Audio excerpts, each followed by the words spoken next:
On the day I turned 80, my family gave me a gift. It did not come wrapped in paper or tied with a ribbon. It was a stack of legal documents and a pen. They wanted me to sign my name, to hand over my home, my savings, everything Walter and I had built together. I looked at my only son, Jason, the boy I once held with trembling hands in a hospital room, and I said no. The smile vanished from his face. His voice hardened, sharp and cold. He called me confused, said I did not understand what was best for me, and when I still refused, he raised his hand. The sound of the slap echoed in the quiet study. My cheek burned, but my mind had never been clearer. They thought that strike had broken me. They were wrong. Because years ago, my husband Walter had planned for this moment. He had always seen the storm before I did, and all I had to do was make one phone call to a number they never even knew existed. That call did not just change everything, it ended them. There is a quiet dignity to a house that has seen a lifetime of memories. My home in Savannah breathes with history, each wall carrying echoes of laughter, love, and loss. The wooden floors still creak the same way they did when Jason took his first steps. The faint scent of Walter's roses lingers in the garden, the same ones he planted for our 40th anniversary. Every inch of this place holds a piece of our story. When I decided to host my 80th birthday, I wanted something simple, family laughter, nothing more. I paid for the catering, the 3-tiered cake, even the champagne they insisted on. It was my way of feeling surrounded by love again, of filling the house with warmth after so many quiet nights alone. But that afternoon, as sunlight filtered through the lace curtains, I noticed something unsettling. Jason and his wife Sloane stood apart from the others, whispering in the corner. Their eyes didn't carry affection or gratitude. They moved through my home like surveyors, studying each piece of furniture, every wall, as though planning renovations. I tried to push the feeling aside. I wanted to believe the day was still about celebration, but beneath the sound of clinking glasses and polite laughter, I could already hear the first tremor of something breaking. The moment came just after the candles were blown out. The guests clapped, the children laughed, and for a fleeting second, I thought maybe I had imagined the tension. But as the applause faded, Jason stepped forward with a leather folder in his hands instead of a gift. "Mom," he said, smiling too widely, "before things get too late, there's something important we should go over. Just a few papers we need you to look at." I hesitated, the chill in his tone cutting through the warmth of the room. "Jason, it's my birthday. Can't this wait until tomorrow?" Sloane slid beside him, her manicured hand resting on my arm. "Laura, please don't be difficult.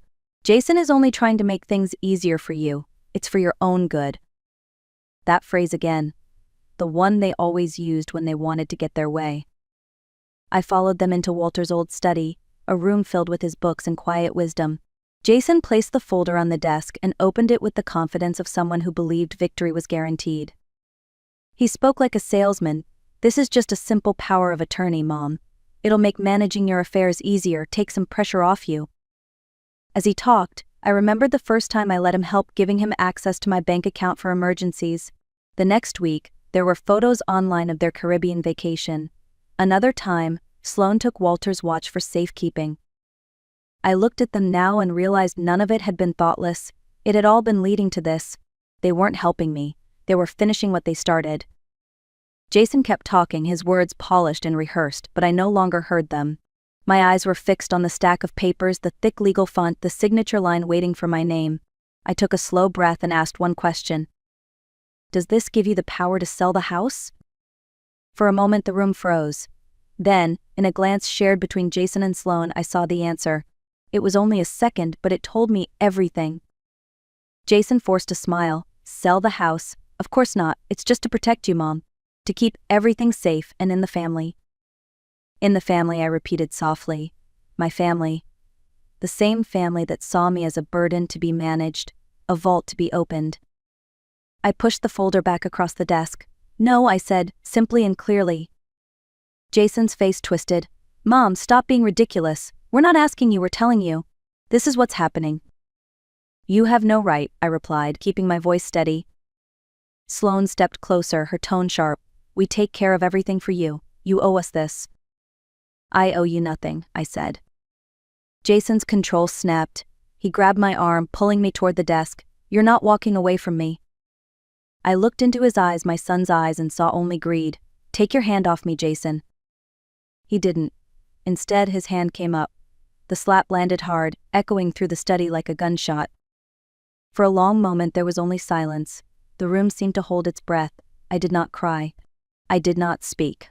I simply stared at my son, the sting on my cheek burning into my memory like a brand. Then I turned and walked away. I climbed the stairs slowly, one hand on the banister Walter had built with his own hands. Each step felt heavier than the last, but inside me something solid was forming a cold, unshakable clarity. In my bedroom mirror, the reflection of an old woman stared back at me, the red mark across her cheek raw and vivid. But for the first time in years, I didn't see weakness. I saw truth. That mark was a gift, the proof of everything I had ignored for too long. I crossed the hall into Walter's study. His scent still lingered there: cedarwood, old paper, and the faintest trace of tobacco. It had always been his sanctuary, and now it would be mine. I ran my fingers along the carved edges of his heavy oak desk. Beneath the right side, my fingertips found a tiny ridge. I pressed gently, and with a soft click, a hidden drawer slid open. Inside was a single envelope sealed with wax and a small business card resting on top. In Walter's handwriting were the words, "For Laura if they ever turn." My breath caught. Walter had seen this coming. He always did. I broke the seal with steady hands. Inside was a short note and a name, Thomas Keaton. Below it, a phrase one recognized instantly: Redwood Protocol. The note ended with one instruction: he will ask for the name of our honeymoon ship. Answer it, and he will know it's time. The house was silent when I picked up the phone. My fingers didn't tremble as I dialed the number printed beneath Thomas Keaton's name. It rang only once before a calm, steady voice answered. "Keaton and Associates." "This is Laura Benton," I said quietly, "Walter Benton's widow." There was a pause, then the voice softened. "Miss Benton, I've been expecting your call. May I ask for verification? What was the name of the ship you took on your honeymoon?" "The Silver Horizon," I replied. "Very good," he said, his tone shifting into focus. "Then it's time. The Redwood Protocol will activate immediately." He spoke with precision, explaining each step. All discretionary accounts under Jason and Sloane's access would be frozen by morning. Their names removed from every authorization list. Control of the Benton Family Trust would transfer entirely to me, managed under his office for protection. "You don't need to speak with them again," Mr. Keaton said gently. "We'll handle the rest." I closed my eyes, exhaling a breath I didn't know I had been holding. The ache in my chest began to ease. For the first time that night, I felt safe. Walter had seen the storm long before I did, and now the fortress he built was holding strong. The next morning, sunlight streamed through the kitchen window, golden and warm, as if nothing had happened. But the silence in the house was different now. It wasn't lonely. It was peaceful. I made myself a cup of tea and waited. At 9:15, the first call came. Jason's voice crackled through the line, sharp and impatient. "Mom, something's wrong with the credit card. It was declined at the gas station.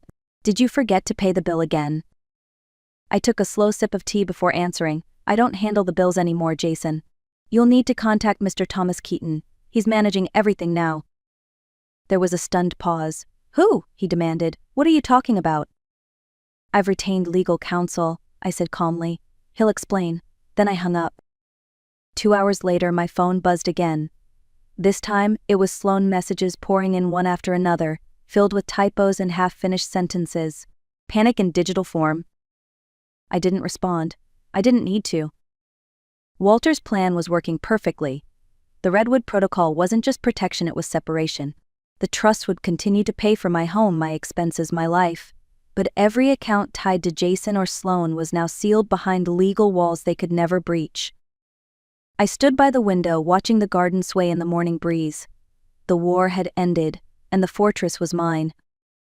By mid-afternoon, I heard the sound of tires screeching outside. I looked through the lace curtains and saw Jason's car parked crookedly across my front lawn. Both doors flew open, and he and Sloane stormed toward the porch, faces twisted with panic and fury. The pounding on my front door rattled the frame. "Mom, open this door right now," Jason shouted. "What did you do? The bank says everything's frozen. You can't do this to us." I walked calmly to the door but did not unlock it.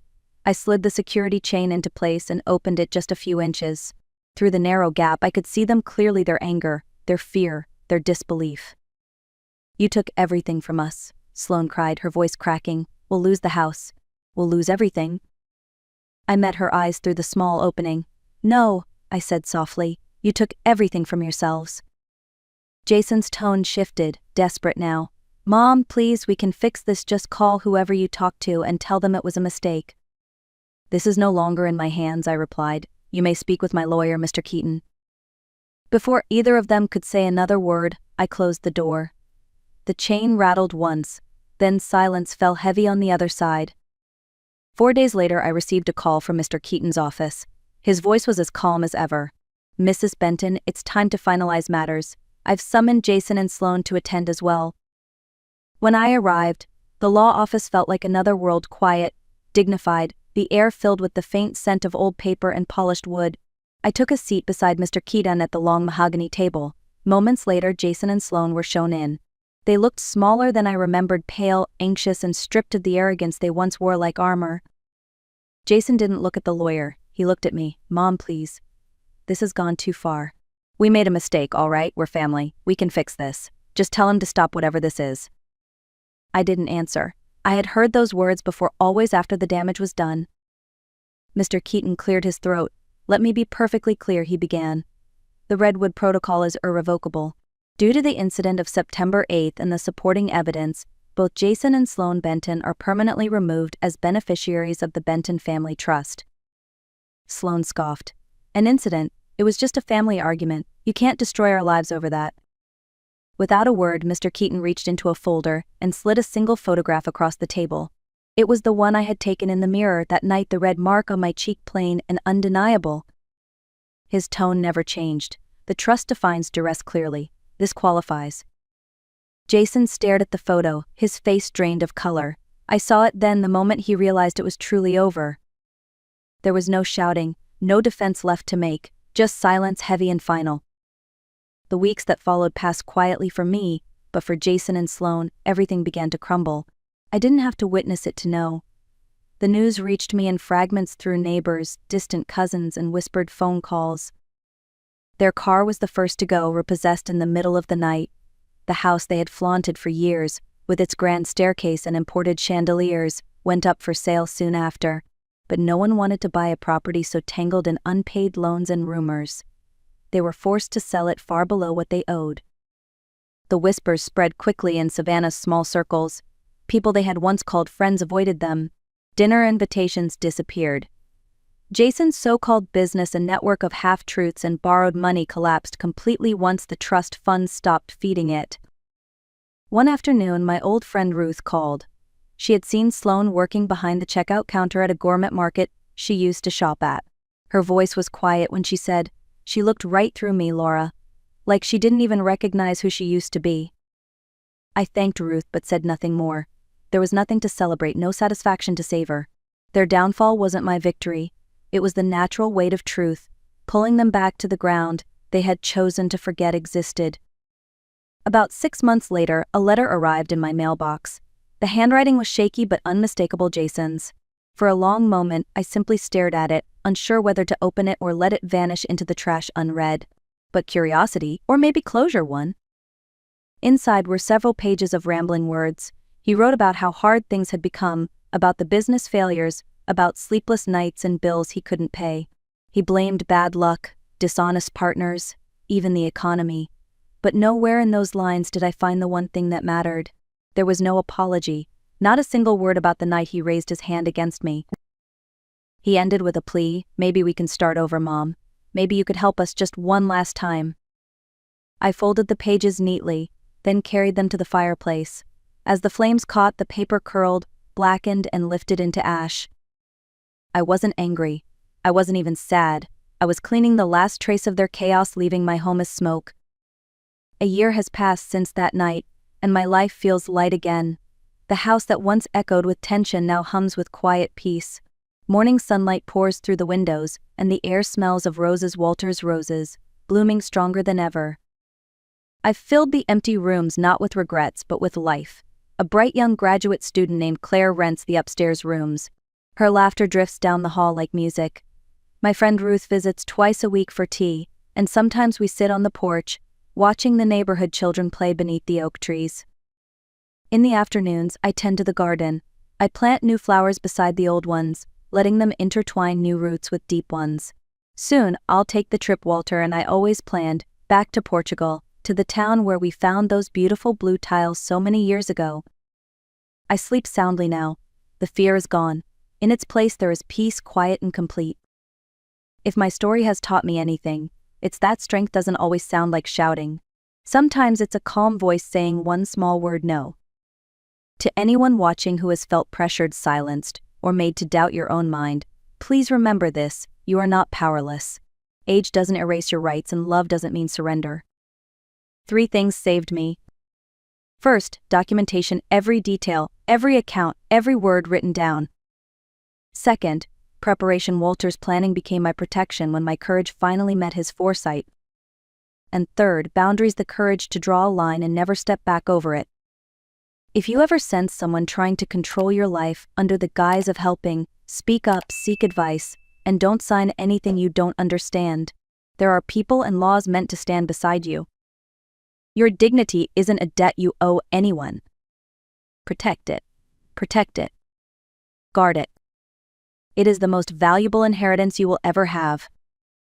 My peace is my inheritance now, the legacy Walter truly meant for me to have. Not the money, not the house, but the freedom to live without fear. If you've ever had to fight for your own peace, tell me where you're watching from in the comments below. I want to know how far stories like mine can travel. And if this story touched your heart, please like, share, and subscribe. Together we can remind the world respect has no expiration date.